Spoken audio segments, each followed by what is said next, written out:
What's up? My name is Jamie Paz and welcome to my channel. Yes, this is my microphone for now.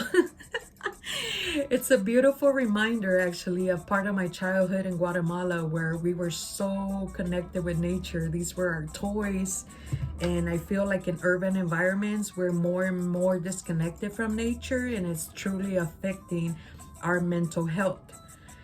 So I have gone in an odyssey of life philosophies and theories, and like trying to figure out why is it that we think the ways that we think and so differently, and although we share the same human experiences and needs, right? By now, I know that I was born to break generational curses and call shit out in a peaceful and loving way. Part of my mission, it's to be that ancestor that contributed to the world. And this all began by the question that I got asked about 2 years ago after the first lockdowns began, and I had just had a baby, and my job was super extra consuming. All the jobs I had up until then had totally taken like most of my life, most of my time, and I am grateful for all of them, and I gave my best and they provided what I needed then. But at that point, with everything going on in the world and the energy, everyone feeling like shit, it totally made me rethink so many aspects. And one of the things that drove me into all of this was the question about, if I had no limitations, if I had all the resources and I could do whatever, how would I contribute more to the world? And based on my life experiences, a lot of things came to me, but the most dominant one was the fact that I would like women to know that we don't have to settle for dysfunctional love, for fake love, for abuse in any way, not mental, not physical, that we are stronger. We're strong, we're powerful. We have so much magic inside of us. But all this, it's layers and layers. So they start getting buried as we experience life and the stuff that we hear. And like a record player, many of our thoughts just get engraved because we replay them over and over. And it's the neuroplasticity of our brains as well. So another thing that came to my mind with that question was, and because I've also have experienced like darkness and what it feels like, just feeling just fucking tired of like things or life, and it's so trippy because it's really a trick of the mind. And I just want people to know that it does, like, even if it seems chaotic, if it seems crazy or difficult, there is a way into what really fulfills you. And it doesn't come in material possessions. Having money is important, but it's not everything. It has to be some work within. And it really, really starts by simply paying attention to our thoughts and our behaviors. And whether we feel like leaders or not, it is really up to each of us to start creating a change in the world. It starts with us, not one person, not one idea, not one type of religion or spirituality. It's a combination of seeing what actually works and what doesn't. There's a Guatemalan singer that said in one of his songs that in this world we have more religions than happy kids. And that is an unfortunate aspect. And so I can share a bunch of fucking inspirational stuff with you guys, but at the same time, I am fully aware that there is a darkness and an aspect to this. And in my brain, as I dove deeper into this, I wanted to resolve him. How can we resolve him? And little by little, it's kind of like been happening. So I'm just going to start sharing, like bringing it all the way back.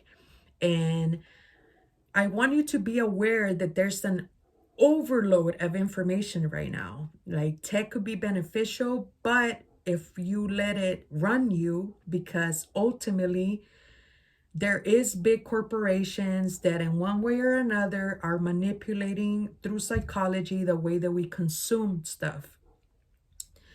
And we also have to admit that there's good and there's bad in every group. Nobody's better or holier than anyone else just because of what we believe on. I truly believe actually that we are creating heaven and hell here now in this lifetime. And a lot of it takes discipline, discipline of our habits, and most importantly, being disciplined with our mindset, like mastering our thoughts, because this is what ultimately ends up self-sabotaging us. And self-sabotage sounds like common sense to understand it, but it also reflects in people pleasing, perfectionism, procrastination, and some extremes like believing there's really no point of this existence, although we are in a planet suspended in the universe and all the laws of the universe are always working. And these same laws, we will be talking about how we can work with them so we can attract more of the goodness of what we really desire in life. So, this discipline of thoughts, pretty much if we don't control what we think, we won't be able to control what we do. We won't be able to have more peace in our lives, or like I said, attract more of this light, of this love that we deserve by birthright. And by now, I think most people know that we have about 70 to 80 thoughts roaming around. Okay, not all these thoughts are yours to begin with. And sometimes you hold on to a thought and you make it yours. You just hold on to it and you replay it and you replay it. Other times, like I said, because of our experiences, especially of an early age, if we witness dysfunction, violence, abuse, like it stays engraved in on the neuroplasticity of our brain. And this is all part of healing, and there's many different types of healing that we'll be also talking about.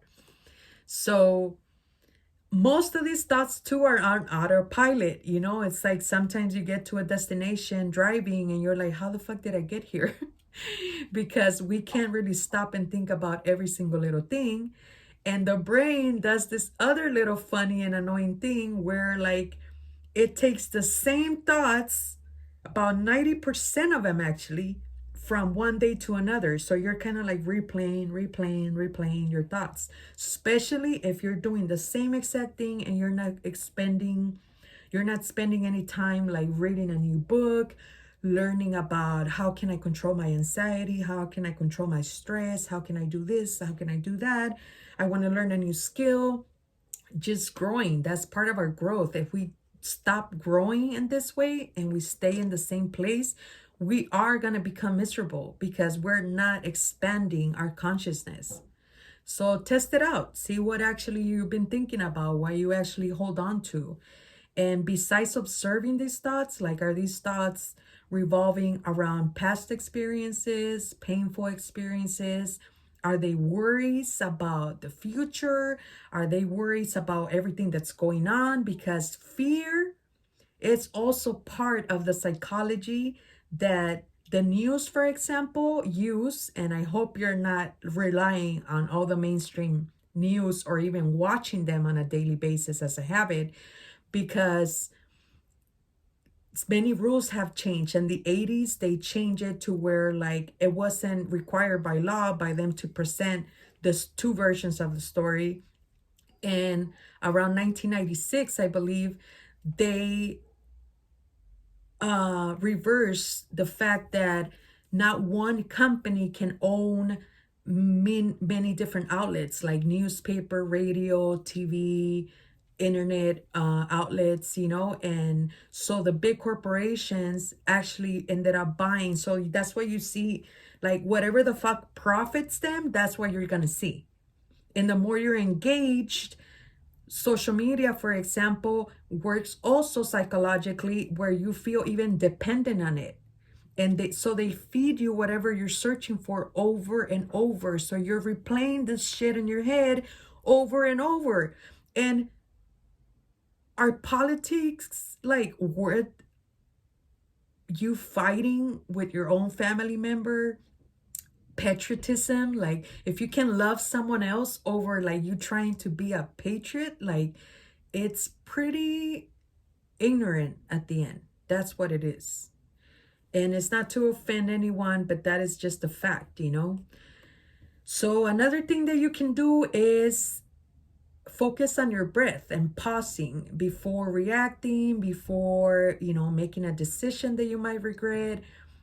And it's just a quick moment to pause. And, you know, I told someone one time that was feeling in a certain way, you should pause and take a couple of deep breaths. And she said, no, that doesn't work for me. And just like I've heard that meditation doesn't work for me, I've said that before. But the difference is that it's not about you shutting down your thoughts, because that's not really going to happen, but where your focus is going. What are you focusing on? So breathing and our breath, which is also called, you know, the language of the soul, it's for you to pay attention to it. You can pay attention to it by the way that it's going in and out. You can use breathing techniques where you hold in one nostril at the time. Pay attention to the temperature of your breath going in and out of your body, imagining that you're breathing in different colors. So do whatever you know, just start practicing it, because everything for you to master it takes practice. Even if you fall off of it, you must continue to pick up and do it. And next thing you know, you'll naturally be doing it. You've done this before. So that's all I wanted to share on this video. Be open, you know, to try new things. Everyone tries and fails. And, you know, I've been the type of overthinker, and that, oh, I might, whatever I say has to be of value in some way. And I overthink it. And so, but ultimately, it's just being more courageous, you know. And I'll give you an example of type of my courage that I experienced in life, like jumping out of a big rock into a lake without even knowing how to dive. And there was one instance when I did that and I landed on my stomach so hard that it echoed through the mountains where I was, and I could hear everyone in that lake laughing at me as I hit the bottom of in the water, through the water. And I literally just laughed myself up, you know, as I came up, because I said, whoa, that's fucking embarrassing. But sometimes we take this embarrassment into shame, you know, and shame could paralyze you. Like you don't want to speak about things because what are people going to say? They're going to think that you're this and this and that. Especially mental health has been limiting belief to think that you're crazy or it's a disease where you got to go in somewhere. There is extremes to it, but for the most part, it's just us circulating the same fucking shit in our heads. And no matter what type of faith or what people worship, if they're not right in their mindset, it's not going to create a true loving connection to this ultimate infinite power of source that rules pretty much everything in the universe. So let's start by reacting less, judging less, complaining less, because our words are also very powerful. And I will be talking about how powerful they really are. But just be aware, because everything that goes out of you in one way or another boomerangs. It's gonna boomerang. That's just a fact. So if you're constantly talking shit, if you're constantly talking about, you know, complaints, or you're always worried, like it's just weakening you, not only in a spiritual, energetic level, but your body. It's affecting your body. So take some time